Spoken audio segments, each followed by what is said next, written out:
চতুর্থ ধাপে দেশের ৬০ উপজেলায় ভোট গ্রহণ চলছে। একটানা চলবে বিকেল ৪টা পর্যন্ত। সুষ্ঠু অবাধ করতে সতর্ক অবস্থানে আইনশৃঙ্খলা বাহিনী। কালাসে প্রায় ৮ লাখ কোটি টাকার সংযমী এবং আত্মরক্ষা বাজেট উন্নয়ন ব্যয় মেটাতে বড় আকারে ঋণের পরিকল্পনা সরকারের। চিকিৎসা সেবায় লাগামহীন খরচের খড়গ প্রান্তিক মানুষের জন্য স্বাস্থ্য বাজেটে বরাদ্দ বাড়ানোর দাবি, সমন্বিত পরিকল্পনা নেওয়ার তাগিদ। মালয়েশিয়া ইস্যুতে ৫০,০০০ কর্মী দায়ভার নিতে নারাজ বায়রা, দুষছেন আব্দুর রব স্বপনকে, ফের ব্যবস্থা নেওয়ার আশ্বাস প্রতিমন্ত্রী।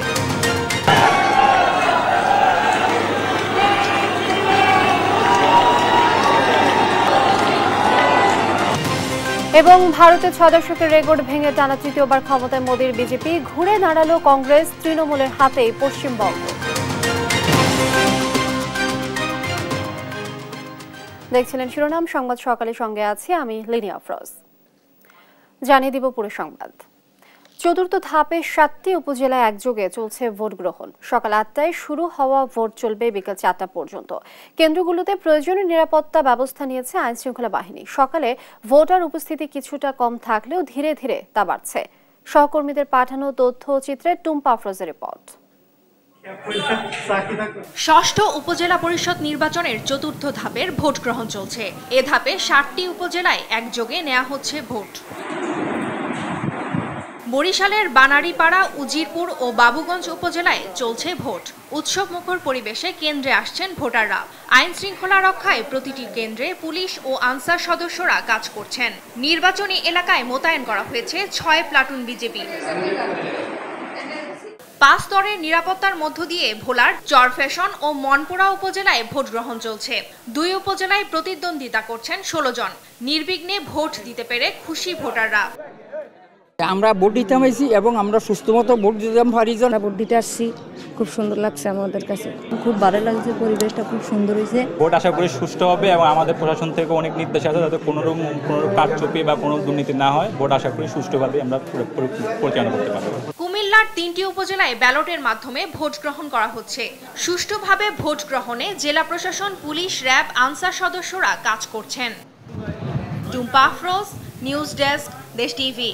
ভোটের খবর জানাতে কুমিল্লা নাঙ্গলকোট থেকে যুক্ত হচ্ছেন সহকর্মী শাহাদাত নিশাদ। নিশাদ, এর আগে সংবাদে আপনি যেমনটি জানিয়েছিলেন ভোটার উপস্থিতি সম্পর্কে, এখন একটু জানতে চাইবো যে এখন কি পরিস্থিতি দেখছেন? ভোটার উপস্থিতি কি বেড়েছে কিনা, আর আইন শৃঙ্খলা তৎপরতা কেমন দেখছেন?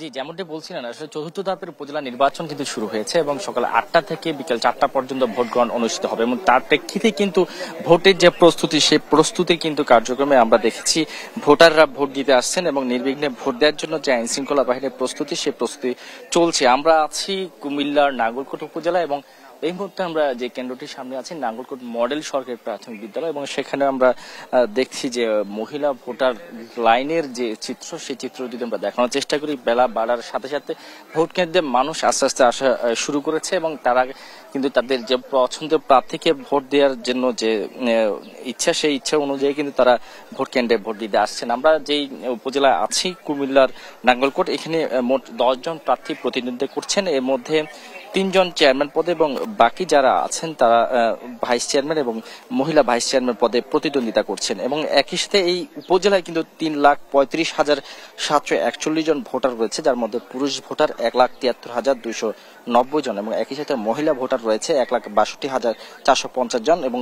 হিজড়া ভোটার ১ জন রয়েছে। এই উপজেলায় মোট ১টি পৌরসভা এবং ১৬টি ইউনিয়নের মোট ১১৪টি ভোট কেন্দ্রে ভোট গ্রহণ চলছে এবং সেই সাথে আমি যদি একটু জানিয়ে রাখি যে ৩ জন প্রার্থী এখানে প্রতিদ্বন্দ্বিতা করছেন। তার মধ্যে নাজমুল হাসান বাসির ভূঁইয়া দোয়াত কলম প্রতীক নিয়ে এবং আবু ইউসুফ ভূঁইয়া আনারস প্রতীক নিয়ে নির্বাচন করছেন এবং একই সাথে আরো একজন প্রার্থী আমরা এখানে নাম শুনেছি, মাজহারুল ইসলাম, যিনি কাপ্রিস মার্কা নিয়ে প্রতিদ্বন্দ্বিতা করছেন। তো মূলত এখানে প্রথম ধাপে নির্বাচন হওয়ার কথা ছিল, কিন্তু একজন মহিলা ভাইস চেয়ারম্যান পদে যিনি একেবারে নির্বাচনের ঠিক আগের দিন রাত 10টায় তিনি তার প্রার্থিতা ফিরে পাওয়ার কারণেই কিন্তু এই ভোট পিছিয়ে গিয়ে চতুর্থ ধাপের নির্বাচনে গিয়ে দাঁড়িয়েছে। এখানে অনেকজন ভোটাররা এসছেন, আমরা যদি একটু তাদের সাথেও কথা বলবো। তারা ভোট দেওয়ার জন্য দাঁড়িয়ে আছেন। কতক্ষণ ধরে অপেক্ষা করছেন ভোট দেওয়ার জন্য? আধা ঘন্টা হবে। এলাকা যে নির্বাচিত হবে তার কাছে কি কি আশা করেন, কি কোন কোন কাজ করা দরকার? রাস্তাঘাট সব কিছু যে কোনো সরকার আমগরে সহযোগিতা করব। ধন্যবাদ। কি কি প্রত্যাশা রয়েছে যে নির্বাচিত হয়ে আসবে?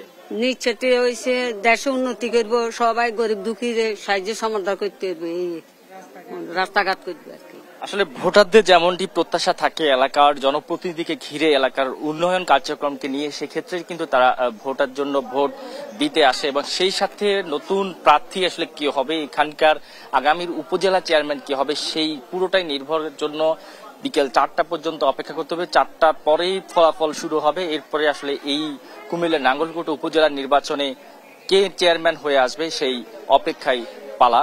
ভোট গ্রহণ চলবে বিকেল 4টা পর্যন্ত। তো এখন পর্যন্ত এই ছিল নির্বাচনের যে খবর, সেই খবর আমার কাছে থাকা সবশেষ কুমিল্লার নাঙ্গলকোট থেকে।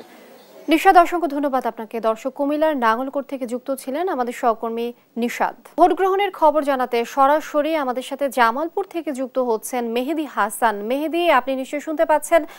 এর আগে আপনি তো জানিয়েছিলেন ভোটার উপস্থিতি সম্পর্কে, এখন কি অবস্থা দেখছেন আর ভোটারদের কোনো অসুবিধায় পড়তে হচ্ছে কিনা ভোট দিতে এসে, বিস্তারিত জানাবেন। লিনিয়া, ইতিমধ্যে জামালপুরের 7টি উপজেলার মধ্যে 6টি উপজেলার কিন্তু নির্বাচন অনুষ্ঠিত হয়েছে। আজকে হচ্ছে শেষ ধাপের নির্বাচনের শেষ একটি উপজেলা, সরিষাবাড়ি উপজেলা পরিষদের নির্বাচন অনুষ্ঠিত হচ্ছে। আমি আপনাদেরকে জানিয়ে রাখতে চাই ইতিমধ্যেই যে আজকের যে নির্বাচনটি সেটি কিন্তু প্রথম ধাপের ছিল। এই আইনি জটিলতার কারণে কিন্তু এই শেষ ধাপে এসে আজকে নির্বাচনটি অনুষ্ঠিত হচ্ছে। সকাল 8টা থেকে ভোট গ্রহণ শুরু হলেও কিন্তু বিভিন্ন কেন্দ্রে আমরা দেখতে পেয়েছি যে ইভিএম জটিলতায় কিন্তু প্রায় 1 ঘন্টা থেকে প্রায় 40 থেকে 40 মিনিট পর্যন্ত এটি যান্ত্রিক ত্রুটির কারণে কিন্তু অনেক কেন্দ্রে কিন্তু ভোট গ্রহণ হয়নি।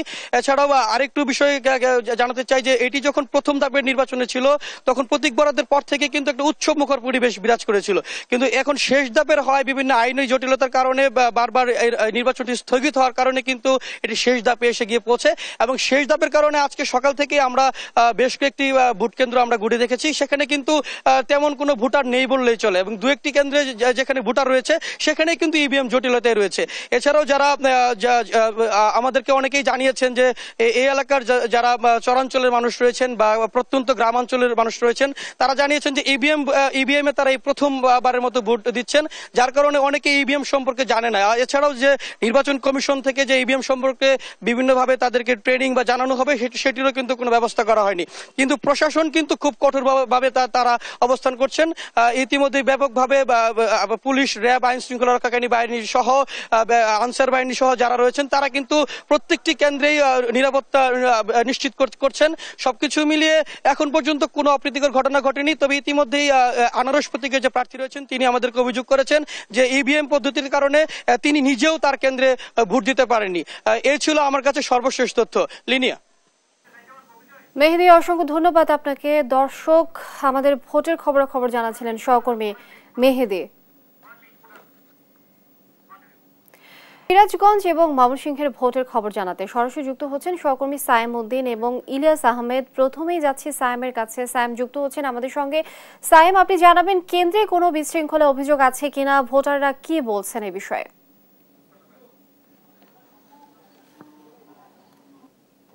লিনিয়া, ধন্যবাদ। আসলে ষষ্ঠ উপজেলা পরিষদ নির্বাচনে 4র্থ ধাপে সিরাজগঞ্জের 2টি উপজেলায় ভোট গ্রহণ অনুষ্ঠিত হচ্ছে, সিরাজগঞ্জের রায়গঞ্জ এবং কামারখন্দ উপজেলায়। আমরা সকাল থেকেই দেখছি 8টা থেকে যে ভোট গ্রহণ শুরু হয়েছে, সকাল থেকে দেখেছি ভোটার উপস্থিতিটা তুলনামূলকভাবে আসলে কিছুটা কম লক্ষ্য করা গেছে। বেলা বাড়ার সাথে সাথে এই ভোটার উপস্থিতিটাও বাড়বে এটি ধারণা করা এবং নারীদের সংখ্যা কিন্তু আসলে ভোটারদের মধ্যে একটু যারা ভোট দিতে এসেছেন আসলে পুরুষের চেয়ে নারী ভোটারদের সংখ্যা বেশি। আমরা যে কেন্দ্রটিতে দাঁড়িয়ে আছি সেটি হচ্ছে দেওভোগ সরকারি প্রাথমিক বিদ্যালয় কেন্দ্র। এখানে পুরুষ এবং মহিলা কেন্দ্র দুটিতেই আছেন এবং সকাল থেকে আসলে প্রত্যেকটি প্রার্থী তার নিজ নিজ কেন্দ্রে ভোট দিয়ে আসলে তারা কেন্দ্রগুলো পরিদর্শন করছেন কোনো সমস্যা আছে কিনা এবং তারা পরিদর্শন করছেন আসলে যে ভোটের পরিবেশ সুষ্ঠু আছে কিনা সেই বিষয়গুলো তারা আসলে পরিদর্শন করছেন। আমাদের সাথে একজন প্রার্থী রয়েছেন যিনি আসলে চেয়ারম্যান প্রার্থী রায়গঞ্জ উপজেলায়।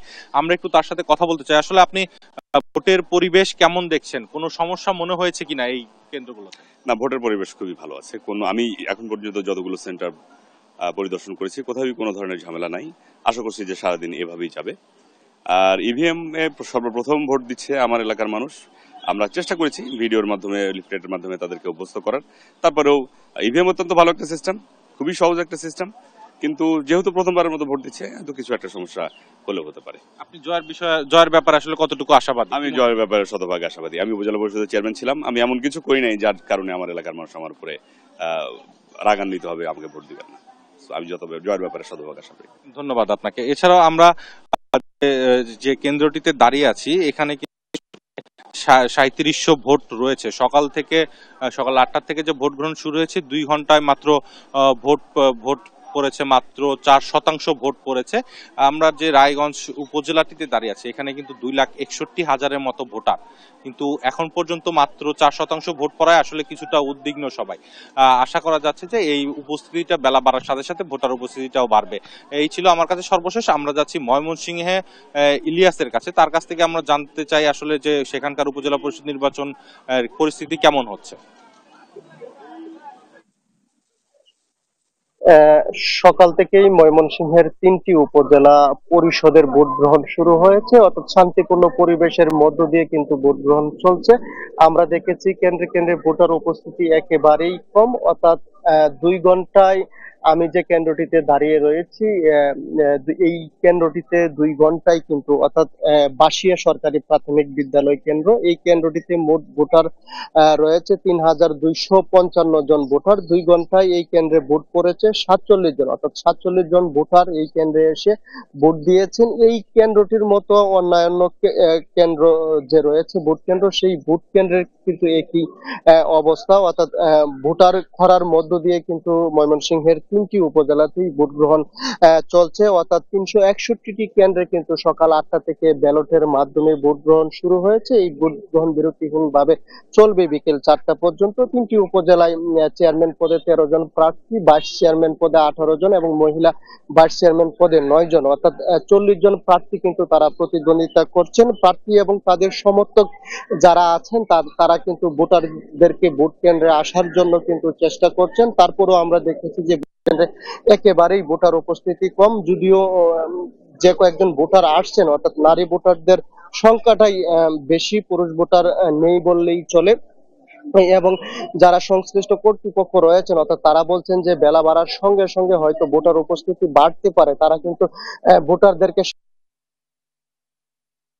তাদেরকে কিন্তু ভোট কেন্দ্রে এনে তাদেরকে ভোট দেওয়ার ক্ষেত্রে কিন্তু নানানভাবে সহযোগিতা করছেন এবং প্রার্থীরাও চেষ্টা করছেন, তাদের সমর্থকরাও চেষ্টা করছেন যে ভোটাররা যেন ভোট কেন্দ্রে এসে ভোট দেয়। আমরা বেশ কয়েকজন ভোটারদের সঙ্গে কথা বলেছিলাম, তারা বলছেন যে তাদের নানান কাজের ব্যস্ততার কারণে কিন্তু তারা ভোট কেন্দ্রে আসছেন না, অর্থাৎ অনেকেই বলছেন যে এখন কর্মব্যস্ত সময় পার করছেন তারা, যে কারণে কিন্তু তারা অনেকেই ভোট কেন্দ্রে আসছেন না এবং যারা আসছেন তারা কিন্তু উৎসবমুখর পরিবেশের মধ্য দিয়ে ভোট দিয়ে কিন্তু তারা যাচ্ছেন, অর্থাৎ ভোটাররা যেন নির্বিঘ্নে ভোট কেন্দ্রে এসে তাদের পছন্দের প্রার্থীকে নির্বাচিত করতে পারেন, সেই লক্ষ্যে কিন্তু আইন শৃঙ্খলা বাহিনী মোতায়েন রয়েছে, অর্থাৎ পুলিশের পাশাপাশি আনসার এবং ব্যাটালিয়ন সদস্য যারা আছেন তারা কিন্তু মোতায়েন রয়েছেন। আমরা দেখেছি প্রত্যেকটি ইউনিয়নে নির্বাহী ম্যাজিস্ট্রেটও রয়েছেন, স্ট্রাইকিং পোস্ট হিসেবে র্যাবের পাশাপাশি বিজিবিও কিন্তু কাজ করছেন, অর্থাৎ বলা যায় যে একেবারেই শান্তিপূর্ণ পরিবেশের মধ্য দিয়ে ভোট গ্রহণ কিন্তু অনুষ্ঠিত হচ্ছে। এখনো পর্যন্ত কোথাও কোনো ধরনের তেমন গোলযোগের খবর পাওয়া যায়নি, অর্থাৎ আমরা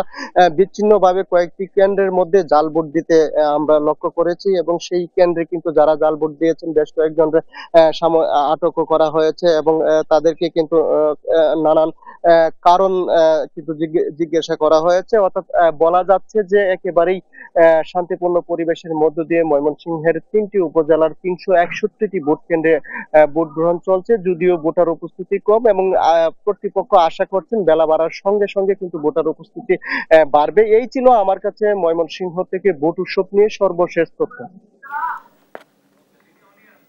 অসংখ্য ধন্যবাদ আপনাদের দুজনকে আমাদের সঙ্গে যুক্ত হবার জন্য।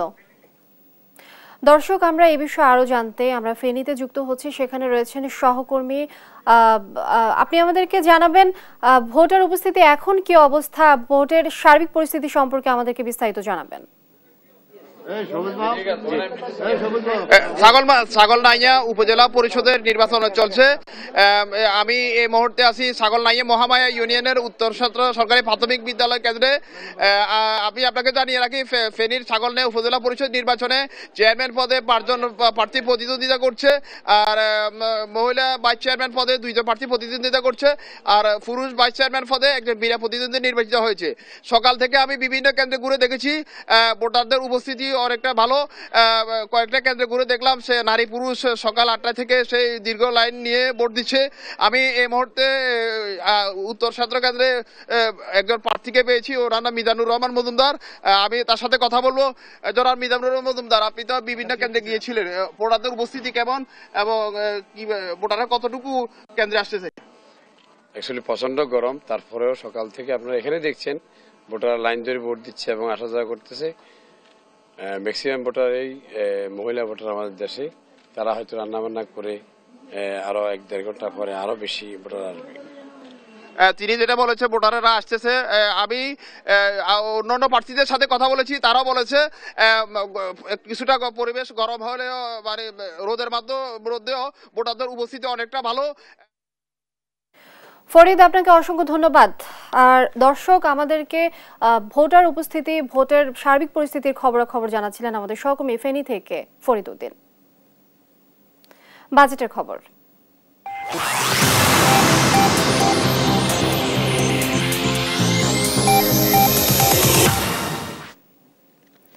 অর্থনীতির কঠিন সময়ে সংযমী এবং আত্মরক্ষার বাজেট পেশ করতে যাচ্ছেন অর্থমন্ত্রী আবুল হাসান মাহমুদ আলী। 3.25 লাখ কোটি টাকার ঘাটতি সহ বাজেটের আকার ধরা হয়েছে 7,96,900 কোটি টাকা।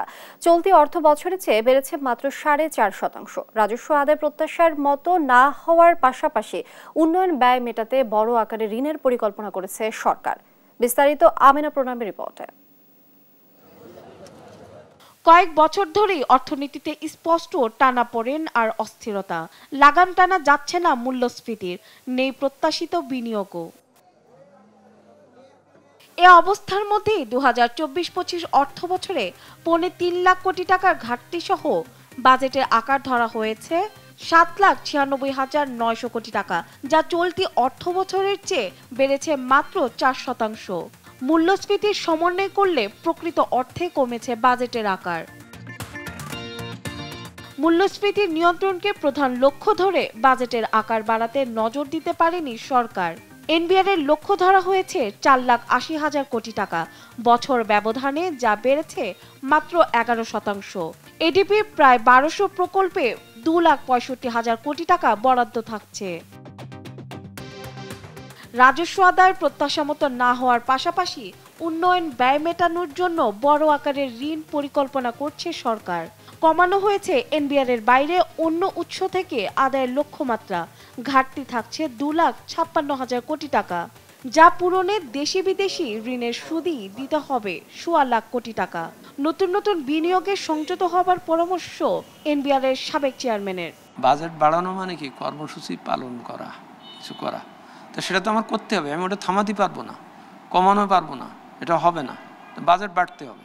এখন সাথে সাথে যে জোরটা দিতে হবে বাস্তবায়নের। 3 বছরের প্রজেক্ট 7 বছর 8 বছর লেগে যাচ্ছে, এতে খরচ বাড়তেছে। হ্যাঁ, তারপর আমি যে রিটার্নটা পেতাম সেই রিটার্নটা পাচ্ছি না, এখানে আমার নজর দিতে হবে। বরাবরের মতো বাজেটে মোট ব্যয়ের 2/3 বেশি যাচ্ছে অউৎপাদনশীল খাতে। 4,69,000 বেতন ভাতা এবং ভর্তুকি সহ নানা ব্যয় মেটাতে, সুদ মেটাতে 1,13,500 কোটি টাকা, উন্নয়নমুখী বিনিয়োগে সক্ষমতা বাড়ানোর পাশাপাশি বাজেট বাস্তবায়নে তদারকির প্রয়োজন বলে মনে করছেন এ অর্থনীতিবিদ। সবচেয়ে দুর্বল দিক বাংলাদেশের উন্নয়ন কৌশল, উন্নয়নের যত রকম কার্যক্রম সবচেয়ে বাস্তবায়ন হয় না, কারণ সক্ষমতার অভাব আছে। যারা বাস্তবায়ন করে তাদের সততার অভাব আছে, তাদের নিষ্ঠার অভাব আছে, আর সর্বোপরি আপনার তাদের কাজগুলো মনিটর করা, তাদের করে পরিবীক্ষণ করার এবং কারেক্টিভ অ্যাকশন নেওয়ার কোনো বিষয় নাই। লক্ষ্যমাত্রা অনুযায়ী রাজস্ব আদায় হলেও বড় অঙ্কের ঘাটতি থাকবে এ বাজেটে। টাকার অঙ্কে যা 2,55,000 কোটি টাকা। আমেনা প্রণামী, দেশ টিভি, ঢাকা।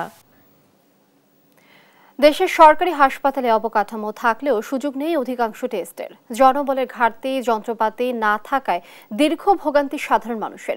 চিকিৎসা নিতে গিয়ে ব্যক্তির পকেট থেকে খরচ হয় অন্তত ৭৪%, অথচ প্রতি বছর বাজেটের 4 ভাগের 1 ভাগই ফেরত যায়। এ অবস্থায় স্বাস্থ্য খাতে সমন্বিত পরিকল্পনা নেয়ার তাগিদ বিশেষজ্ঞদের। বিস্তারিত হাসান মাহমুদের রিপোর্টে। কম খরচে রোগ নির্ণয়ের জন্য সরকারি হাসপাতালে ছোটেন রোগীরা, তবে লিস্টে থাকলেও বাস্তবে অধিকাংশ টেস্টই হয় না সরকারি হাসপাতালে। বাধ্য হয়ে প্রাইভেট ক্লিনিক ও ডায়াগনস্টিক সেন্টারে যান তারা, আর এজন্য গুনতে হয় কয়েক গুণ অর্থ। তথ্য বলছে প্রয়োজনীয় স্বাস্থ্য পরীক্ষায় প্রায় ৭০% নেই সরকারি হাসপাতালে। জনবল সংকট, প্রয়োজনীয় যন্ত্রপাতি ও রিএজেন্ট সংকট প্রতিদিনের। এতে চিকিৎসা সেবা নিতে ১০০ টাকায় ৭৪ টাকায় ব্যয় হয় ব্যক্তির পকেট থেকে, অথচ ২০২৩-২৪ অর্থ বছরে ৪০% অর্থ খরচ করতে পারেনি স্বাস্থ্য মন্ত্রণালয়। এর আগের বছরের চিত্র প্রায় একই রকম। যে আমাদের ল্যাবরেটরি ফ্যাসিলিটিজ, আমাদের যে জায়গাগুলোতে ঘাটতি আছে এবং যে হিউম্যান রিসোর্সের যে ঘাটতিগুলো আছে, রিএজেন্টের যে ঘাটতিগুলো আছে, সেই জায়গাগুলো যদি আমরা করতে পারতাম তাহলে তো আমাদের একদিকে বাজেটও বাড়তো, মানুষ সুবিধাটাও পাত। দেশের সরকারি মেডিকেল কলেজগুলোতে ১,০০০-এর বেশি আসন বৃদ্ধি হলেও বাড়ানো হয়নি শিক্ষক সংখ্যা। এখনো ফাঁকা প্রায় অর্ধেক আসন। এ অবস্থায় হোঁচট খাচ্ছে দেশের মেডিকেল শিক্ষা ব্যবস্থা। সরকারি খাতে ব্যয়ভীতি ও প্রশাসকদের অদক্ষতায় বড় বাধা বলছেন বিশেষজ্ঞরা। না আছে পড়াশোনা করানোর উপযুক্ত শিক্ষক, না আছে সঠিক জনবল যারা মেডিকেল ছাত্রছাত্রীদেরকে পড়াশোনার পথে ধীরে ধীরে প্রশিক্ষিত করবে। শুধু মেডিকেল কলেজ তৈরি করে নামে মাত্র পড়াশোনা করে চিকিৎসক তৈরি করা উচিত না। বর্তমানে মানুষের মৃত্যুর ৭০% হচ্ছে ক্যান্সার, হৃদরোগ, ডায়াবেটিসের মতো অসংক্রামক রোগে। এসব রোগের দীর্ঘমেয়াদী চিকিৎসায় দারিদ্র সীমার নিচে নেমে যাচ্ছে অধিকাংশ পরিবার। ক্যান্সার চিকিৎসার মতো খরচ যোগানোর মতো অবস্থা ৯০% নাই আমাদের দেশের মানুষের। আবার বড় বড় হাসপাতাল যেগুলি হচ্ছে একদম 5 স্টার হোটেলের মতো বা ওইরকম কর্পোরেট হাসপাতাল, সেগুলিতে ৫% বেশি মানুষ এই হাসপাতালগুলোতে চিকিৎসা নেওয়ার তাদের সামর্থ্য নাই। হিউম্যান অ্যাসেট, এরা তো লাইবিলিটি না, এটা অ্যাসেট হিসাবে তো সে যদি সুস্থ মানুষ হিসাবে জীবিত থাকে তখন সে যে কাজ করবে দেশের জন্য, সেক্ষেত্রে তার যে কন্ট্রিবিউশন, সেই কন্ট্রিবিউশন দেশের উন্নতিতে কাজে লাগবে। সুতরাং তার স্বাস্থ্য যদি ঠিক না থাকে তাহলে কিন্তু আপনি ইউ আর নো হোয়ার। এদিকে স্বাস্থ্যমন্ত্রী বলছেন জনগণের কাজে লাগে না এমন সব প্রকল্প বাদ দেওয়া হবে এবার। সাধারণ মানুষের উপকারে যে প্রকল্প আসবে সেই প্রকল্পটা নিয়ে আমরা কাজ করব এবং এটা মনিটর করার জন্য আমি প্রত্যেক মাসে অল্প অল্প করে সবার সাথে কথা বলবো যেন আমি অর্থ বছরে টাকাটা আমি শেষ করতে পারি। বিশেষজ্ঞরা বলছেন কোনো বড় প্রকল্প হাতে নিলে সেখানে ভাগ বসান প্রভাবশালীরা, তৈরি হয় বড় দুর্নীতির সুযোগ, আর এজন্যই বড় অঙ্কের প্রকল্প নিতে ভয় পান হাসপাতাল পরিচালকরা। হাসান মাহমুদ, দেশ টিভি, ঢাকা। সংবাদ সকালে আরো থাকছে। ঘূর্ণিঝড় রিমালের আঘাতের 1 সপ্তাহ পরও ভোলায় স্বাভাবিক হয়নি বিদ্যুৎ সরবরাহ। চরম ভোগান্তিতে মানুষ, সমাধান নেই কর্তৃপক্ষের কাছে।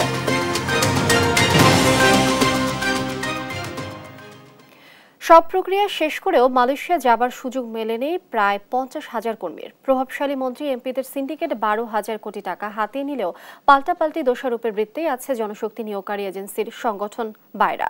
ফের দায়ীদের বিরুদ্ধে ব্যবস্থা নেওয়ার আশ্বাস দিয়েছেন প্রবাসী কল্যাণ প্রতিমন্ত্রী। বিস্তারিত কায়েস রাহাতের রিপোর্টে। প্রবাসীদের শ্রমে ঘামে আসে অর্থনীতির অন্যতম চালিকা শক্তি রেমিট্যান্স। মধ্যপ্রাচ্য সহ ইউরোপ, আমেরিকা থেকে প্রতি মাসেই বড় অঙ্কের বৈদেশিক মুদ্রার যোগান দেন অভিবাসী কর্মীরা। তবে ভাগ্য উন্নয়নে বিদেশগামী অভিবাসী কর্মীদের সঙ্গে এমন প্রতারণার খবরে তোলপাড় চলছে দেশ জুড়ে। সব প্রক্রিয়া শেষ করেও মালয়েশিয়া যাওয়ার সুযোগ মেলেনি প্রায় 50,000 কর্মীর। 12,000 কোটি টাকা হাতিয়ে নেওয়া হলেও পাল্টাপাল্টি দোষারোপের বৃত্তেই আছে জনশক্তি নিয়োগকারী এজেন্সির সংগঠন বায়রা। তিনি বলেছেন যারা কর্মী যেতে পারে নাই তাদের টাকা না দিতে বায়রা ফেরত দিবে। কোথা থেকে বায়রা ফেরত দিবে? এই টাকা কে ফেরত দিবে বলেন? সিন্ডিকেটের 100 সদস্যকে ফেরত দিতে হবে। এই দায় কি 2200 সদস্যকে এই দায় নিবে? কোনোভাবেই নিবে না। সিন্ডিকেটের মূল হোতা হিসেবে সাবেক মহাসচিব আব্দুর রৌফ স্বপনকে দায়ী করছেন বায়রার নেতারা। আমার টাকা আপনার টাকা, যে সিন্ডিকেট করতে সকলকে টাকা ক্ষতিপূরণ দিতে হবে। আজকে স্বপন সাহেব যদি 9,000 কোটি টাকা বাড়ায় তাহলে ক্ষতিপূরণ দিতে অসুবিধা কোথায়? তার বাবার টাকা নইলে আমাদের টাকা, অভিবাসী শ্রমিকদের টাকা, তাকে সেই টাকার থেকে ক্ষতিপূরণ দিতে হবে, আপনারা তাকে বাধ্য করবেন। আরেকটা কথা, আমাদের সরকার যদি এই 40-50,000 শ্রমিককে বাড়াতে না পারে, আপনারা যদি আমাদের সাথে সহযোগিতা করেন, আমরা মালয়েশিয়ান হাইকোর্ট বলেন, ইন্টারন্যাশনাল কোর্ট বলেন, বাংলাদেশের কোর্ট বলেন, আমরা সরকারকে বাধ্য করব এই 40-50,000 শ্রমিক দিতে। সপ্তাহ খানেক ধরেই দায়ীদের বিরুদ্ধে ব্যবস্থা নেওয়ার আশ্বাসেই সীমাবদ্ধ প্রবাসী কল্যাণ প্রতিমন্ত্রী। আমাদের কাছে যে সময় ফাইল এসেছে, আমরা সেই ফাইলগুলা মন্ত্রণালয়ের সচিব সাইন করে দিয়েছে। আমি মনে করি যে যেটা হয়েছে এটার ব্যাপারে কাউকে দোষারোপ করে লাভ নেই। এটা তদন্তের মাধ্যমে যা বাইরে আসবে তাই হবে এবং তার বিরুদ্ধে আইনানুগ ব্যবস্থা নেওয়া হবে, কাউকে ছাড় দেওয়া হবে না। সিন্ডিকেট ভেঙে না দিলে অদূর ভবিষ্যতে মধ্যপ্রাচ্য সহ অন্যান্য দেশে শ্রমবাজার হারাবে বাংলাদেশ, এমন শঙ্কা জনশক্তি রপ্তানিকারকদের। কায়েস রাহাত, দেশ টিভি, ঢাকা। ঘূর্ণিঝড় রিমালের আঘাতের এক সপ্তাহ পরও ভোলায় স্বাভাবিক হয়নি বিদ্যুৎ সরবরাহ। এতে একদিকে বেড়েছে মানুষের দুর্ভোগ, অন্যদিকে ব্যাহত হচ্ছে ব্যবসা প্রতিষ্ঠানের কার্যক্রম ও শিক্ষার্থীদের লেখাপড়া। কবে স্বাভাবিক হবে তা নিয়ে চরম অনিশ্চয়তায় বিদ্যুৎ বিভাগও। সহকর্মী ছোটন সাহার পাঠানো তথ্যচিত্রে ফারজানা ইসলামের ডেস্ক রিপোর্ট। ভোলার উপকূল জুড়ে ঘূর্ণিঝড় রিমাল চালিয়েছে ব্যাপক তাণ্ডব, যার ক্ষতচিহ্ন রয়ে গেছে এখনো। 7 দিন ধরে অন্ধকারে ডুবে আছে ভোলার 5 উপজেলার অন্তত 10 থেকে 15টি গ্রাম। ঝড়ে ঘরবাড়ি বিধ্বস্তের পাশাপাশি বিদ্যুতের খুঁটি ও ট্রান্সফরমার ক্ষতিগ্রস্ত হয়েছে। এতে পুরোপুরি বিচ্ছিন্ন পল্লী বিদ্যুৎ সমিতির আওতায় থাকা বিদ্যুৎ সেবা। তীব্র গরমে বিদ্যুৎ না পেয়ে চরম ভোগান্তিতে স্থানীয়রা। সেই সঙ্গে শিক্ষা প্রতিষ্ঠানের কার্যক্রম ব্যাহত হওয়ার পাশাপাশি নেতিবাচক প্রভাব পড়েছে ব্যবসা বাণিজ্যেও। ঘূর্ণিঝড় হওয়ার পর থেকে আমাকে দিকে কোনো বিদ্যুৎ আসছে না। ফ্রিজের মাছ মাংস সব ফালাইয়া দিছি, আমরা চলতে খুব কষ্ট পাই, গাড়ি ঘোড়া অটো সাজাতে পারি না, সব বন্ধ। আমাকে ছেলে সন্তান লেখাপড়া করাইতে পারি না, তারপর ঘরে বাতি আলো কিছুই নেই। ময় মুরব্বীরা অনেক কষ্টে আছে, অসুস্থ লোকেরা কষ্টে আছে, ছেলেমেয়েরা পড়ালেখা করতে পারতেছে না। বিদ্যুৎ সেবা সরবরাহ রাখতে চেষ্টা চলছে জানালেও ক্যামেরার সামনে কথা বলতে রাজি হননি পল্লী বিদ্যুৎ সমিতির কোনো কর্মকর্তা। তবে জেলা প্রশাসক বলছেন দ্রুত বিদ্যুৎ সেবা চালুর বিষয়ে দেওয়া হয়েছে নির্দেশনা। সংশ্লিষ্ট ডিপার্টমেন্টকে ইতিমধ্যেই আমাদের সমন্বয় সভার মাধ্যমেও তাদেরকে সিদ্ধান্ত জানিয়ে দিয়েছি যে দ্রুত জনগণের মাঝে বিদ্যুৎ লাইন সংস্কার করে দ্রুত মানুষের মাঝে বিদ্যুৎ সরবরাহ নিশ্চিত করার জন্য সে অনুযায়ী তারা কাজ করছে। ঘূর্ণিঝড়ে জেলার 6 উপজেলায় পল্লী বিদ্যুৎ সমিতির 42টি ট্রান্সফরমার ও অসংখ্য খুঁটি ক্ষতিগ্রস্ত হয়, যা টাকার অঙ্কে 1,55 লাখ। জেলায় মোট গ্রাহক সংখ্যা 4 লাখের বেশি। নিউজ ডেস্ক, দেশ টিভি।